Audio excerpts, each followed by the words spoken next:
ভিডিওটা ভালো করে দেখুন ভাই, এই ভাইটা কত সুন্দর একটা কথা বলছে, সবাই কথাগুলো শুনে যাবেন। বিএনপির পতন হয়েছিল 2006 সালে, তারা পালাই নেই। তাদের সেই দলের ক্ষমতা নিতে 19 বছর সময় লাগে, আর সব পালাই যায়, কোনো অস্তিত্ব নাই, আর সেই ক্ষমতায় নিয়ে নেবেই হয় এত সহজ? এই যে যারা এখন আছে, এই জামাত, বিএনপি, এনসিপি, এরা কি গাঁজা খাইয়ে বা ফেন্সিডিল খেয়ে ঘুমাই থাকবে যে ওরা এসে ক্ষমতায় বসে যাক আর আমরা গাঁজা খাইয়ে ঘুমাই থাকি?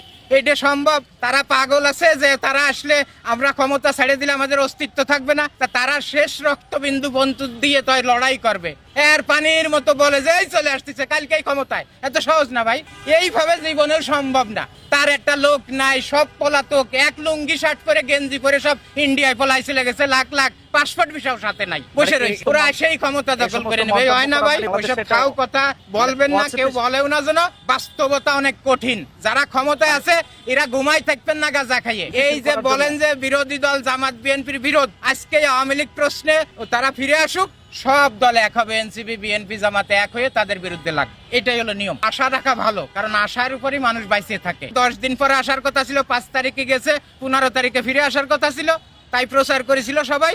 সেই 10 দিন আজ 2 বছরে পরিণত হয়েছে।